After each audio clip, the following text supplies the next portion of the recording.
ये सबसे पहले तो हमने लड़कियों को 20 लड़कियों को हमने सेंटर कॉन्ट्रैक्ट दिया है और ईच कैटेगरी जो है हमारी उसको हमने प्लेयर्स को इंक्रीज़ किया है। लाइक ए कैटेगरी में लास्ट ईयर 2 लड़कियां थी, इस दफ़ा हमने 3 लड़कियां की हैं और बी कैटेगरी में लास्ट ईयर 3 लड़कियां थी, इस दफ़ा 5 लड़कियां की हैं। सो इन लड़कियों को जो नंबर ऑफ़ प्लेयर जो इंक्रीज़ किए हैं, लड़कियों को मोटिवेट करने का हमारा मकसद यही है कि ज़्यादा से ज़्यादा लड़कियाँ परफॉर्म करें, उन्हें बहुत ज़्यादा परफॉर्मेंस दी है और ये डिज़र्व करती हैं कि इनकी कैटेगरी इंप्रूव की जाए। सो इनके जो हमने कॉन्ट्रैक्ट दिए हैं, हमने पिछले पूरे साल इनकी परफॉर्मेंस से इसको डीपली एनालाइज़ किया है, इंटरनेशनली, डोमेस्टिकली और T20 ODI में इनकी जो परफॉर्मेंसेस रही हैं प्लेयर्स की, हमने इनको एनालाइज़ करके हमने सेंटर कॉन्ट्रैक्ट दिया है। So I am going to announce 20 member of centre contract players. जी, सबसे पहले ए कैटेगरी में है Bisma Maroof, she is the captain of Pakistan women's cricket team. उसके बाद निदा डार हैं, वो ए कैटेगरी में हैं, वो टॉप स्कोरर रही हैं ODI में और T20 में भी सेकंड नंबर पे हैं स्कोरर में। उसके बाद आलिया रियाज भी ए कैटेगरी में हैं, वो टॉप 3 में है ODI में और T20 में भी टॉप 3 में। सो ए कैटेगरी में हमने वो प्लेयर्स को डाला है जो दोनों फॉर्मेट में जिन्होंने टॉप 3 में रहे हैं। उसके बाद बी कैटेगरी में हमारे पास है Fatima Sana, as you know she is a emerging cricketer of the year. उसको हमने बी कैटेगरी दिया, वो टॉप विकेट टेकर थी इन ODIs और टॉप 4 में थी इन T20। उसके बाद डियाना बेग है, डियाना बेग टॉप 4 में थी विकेट टेकर ODIs में और इन T20 एज़ वेल, वो रिमेन रही हैं कैटेगरी बी में। उमायमा सुहेल हैं, वो टॉप 2 में थी ODIs, वो भी प्रमोट हुई हैं, वो लास्ट ईयर सी कैटेगरी में थी, इस बार बी कैटेगरी में गई हैं। अनम अमीन को भी हमने प्रमोट किया है, लास्ट ईयर वो सी कैटेगरी में थी, इस दफ़ा वो बी कैटेगरी में हैं और वो टॉप विकेट टेकर थी इन T20s और ODI में वो 3rd नंबर पे हैं। और इसके बाद बी कैटेगरी में हमारे पास नशा संधू हैं, वो लास्ट ईयर सी कैटेगरी में थी, वो भी प्रमोट हुई हैं और वो 2nd विकेट टेकर हैं इन ODIs एंड टॉप 5 में इन T20। इसके बाद हमने जो सी कैटेगरी दी है उन प्लेयर्स को दी है जो यूजुअली एक फॉर्मेट खेलते हैं। सिद्रा अमीन को हमने इस दफ़ा कॉन्ट्रैक्ट दिया है, वो 2 साल के बाद कॉन्ट्रैक्ट में नहीं आई हैं। जैसे आप लोगों को पता है कि उसने वर्ल्ड कप में भी सेंचुरी की थी और अभी जो श्रीलंका के अगेंस्ट हमारी सीरीज़ हुई है उसमें बहुत अच्छी परफॉर्मेंस रही है, उसकी सेंचुरी की और प्लेयर ऑफ द सीरीज़ रही है। तो सिद्रा अमीन को हमने सी कैटेगरी दी है। जवेरिया वदूद को हमने डिमोट किया from A category to C category और इसके अलावा सिद्रा नवाज़ को वो रिमेन रही हैं सी कैटेगरी में। आयशा नसीम को हमने प्रमोट किया है from D category to C category, वो टॉप स्कोरर रही हैं T20 की। मुनीबा अली को भी हमने प्रमोट किया है from D category to C category और वो भी टॉप 4 में रही हैं इन ODIs। इसके अलावा डी कैटेगरी में हमारे पास 7 प्लेयर हैं। कायनात इम्तियाज़ को हमने सी कैटेगरी से डी कैटेगरी में डिमोट किया है। उनको डिमोट करने की वजह ये थी कि वो इंजरी सफ़र कर रही थी उनके हाथ की वजह से, जिसकी वजह से वो ज़्यादा क्रिकेट नहीं खेल सकी। डी कैटेगरी में हमारे पास वो प्लेयर्स हैं जो हमारे फ्यूचर प्लान्स में हैं और जो हमारे न्यू टैलेंट हैं। और कायना टॉप 4 में थी इन T20। सदफ शम्स है, ये फ्रेश टैलेंट है। गुल फिरोज़ा, ये भी फ्रेश टैलेंट है। सादिया इकबाल वो रिमेन रही हैं, वो हमारे फ्यूचर प्लान्स में हैं। इरम जावेद को हमने दोबारा कॉन्ट्रैक्ट दिया 3 साल के बाद और वो हमारी T20 की स्पेशलिस्ट हैं। गुलाम फातिमा को भी हमने 2 साल के बाद कॉन्ट्रैक्ट दिया है और वो भी हमारे फ्यूचर प्लान में है। आपको पता है जिसने उसने अभी श्रीलंका अगेंस्ट बॉलिंग कराई थी और प्ले ऑफ द मैच बनी थी। Tuba Hasan, as you know she is a outstanding cricketer और तूबा हसन को भी हमने कॉन्ट्रैक्ट दिया।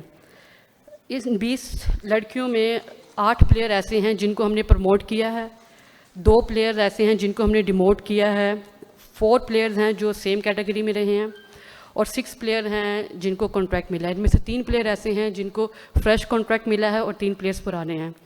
जो लास्ट हमारा कॉन्ट्रैक्ट था उसमें से 6 प्लेयर्स ऐसे हैं जिनको हम नए आए हैं और 6 प्लेयर्स ऐसे हैं जिनको हमने आउट किया इस कॉन्ट्रैक्ट में से। Thank you so much. जी बहुत शुक्रिया अस्माविया। हम सवालात की तरफ जाते हैं। जी बाकरी।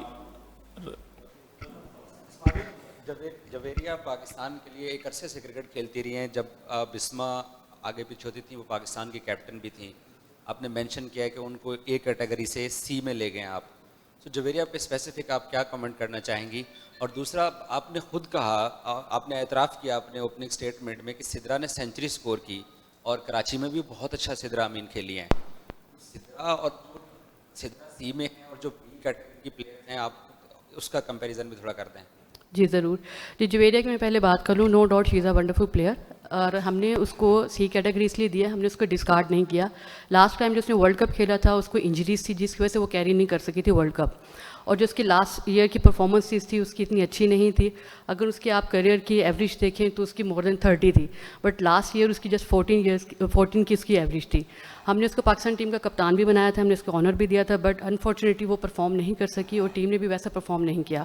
बट वो हमारे फ्यूचर प्लान में है, उसको हमने अभी 2 से 3 महीने का रेस्ट दिया है ताकि वो फिजिकली अपने पे काम कर सके, और अगर वो स्ट्रगल कर रही है अपनी स्किल पे तो वो डोमेस्टिक हमारा भी सितंबर में है, और वो जाके डोमेस्टिक खेले। इस ऐसे प्लेयर्स के लिए समटाइम रेस्ट बहुत ज़रूरी होता है, और जब वो डोमेस्टिक खेलता है तो उसकी फॉर्म वापस आती है।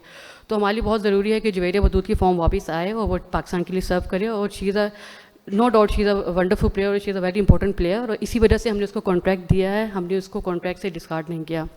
और सिद्रा अमीन का जी मैंने जैसे पहले मैंने मेंशन किया कि हमने सी कैटेगरी उन प्लेयर्स को दिया है जो एक फॉर्मेट खेल रहे हैं। सिद्रा अमीन 2 सालों से ऑलमोस्ट उसने परफॉर्म नहीं किया था, लेकिन रिसेंटली उसने वेस्ट इंडीज़ के बाद से उसने परफॉर्म करना स्टार्ट किया। आपने देखा वर्ल्ड कप में किया परफॉर्म, और उसने श्रीलंका के अगेंस्ट परफॉर्म किया, तो हमने उसको सी कैटेगरी दिया। और डेफिनेटली अगर वो आगे दोनों फॉर्मेट खेलती है, बी कैटेगरी में पास वो प्लेयर्स हैं जो दोनों फॉर्मेट खेल रहे हैं, ओडीआई भी खेल रहे हैं और T20 भी खेल रहे हैं। तो डेफिनेटली अगर वो आगे T20 भी खेलती है और अपनी ये फॉर्म को कैरी करती है तो इंशाल्लाह आने वाले वक्तों में ज़रूर उसको बी कैटेगरी या मे बी ए कैटेगरी भी मिल सकती है। जी अबू बकर। मेरे क्वेश्चन ये था कि हमारी जो वुमेन क्रिकेटर्स हैं वो दुनिया भर की क्रिकेट से बहुत कम लेवल पे कमाती हैं, अगर उनकी स्टैटिस्टिक्स की बात की जाए तो आप समझिए कि 10% का इंक्रीमेंट काफ़ी है। हमें मैच करने के लिए बड़े इंक्रीमेंट की जरूरत नहीं है। उनका मतलब अपने हमसाया को देखो तो वहाँ पर तो 50 लाख 30 लाख और 10 लाख की ABC कैटेगरी, तो हम क्या अपने लेवल पे पहुँचेंगे कब इतना अपने प्लेयर्स को। देखिए हर साल प्लेयर्स की जो कैटेगरी के जो पैसे हैं वो इंक्रीज़ होते हैं। इस दफ़ा 15% इंक्रीज़ किया है हम लोगों ने, और देखिए हर चीज़ डिपेंड करता है कि आप कितनी टॉप परफॉर्मेंस देते हैं, स्पेशली मेगा इवेंट्स में। अगर आप बाकी कंट्रीज़ की बात करें कि जब आप फाइनल सेमीफाइनल्स खेलते हो तो डेफिनेटली आपके पास ज़्यादा स्पॉन्सरशिप आती है, लोग ज़्यादा ऑनर करते हैं। सो मेरे ख्याल से जब पाकिस्तान टीम भी सेमीफाइनल फाइनल्स जब मेगा इवेंट्स में स्पेशली जब जीतेगी तो अभी भी जो उनको पैसे मिल रहे हैं अच्छे मिल रहे हैं, तो डेफिनेटली इनके और भी इंक्रीज़ होंगे। जी किसी का सवाल? यूसुफ अंजुम? अच्छा जी आप।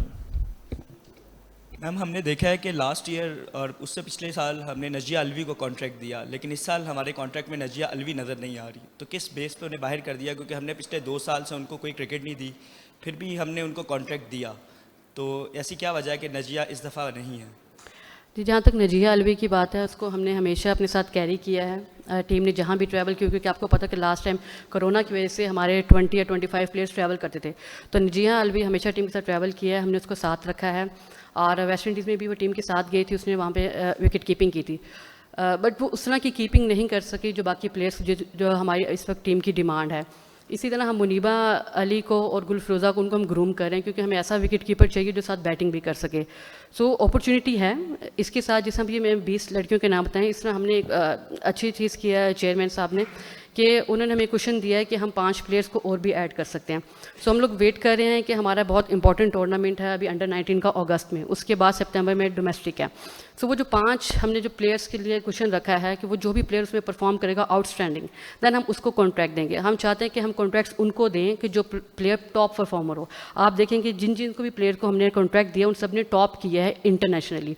सो अगर डोमेस्टिक में नजिया अलवी या कोई भी प्लेयर अगर टॉप करता है तो डेफिनेटली 6 मंथ्स के बाद हम रिव्यू करेंगे, और जो 5 प्लेयर्स का क्वेश्चन है तो उसमें से हम ज़रूर कॉन्ट्रैक्ट देंगे।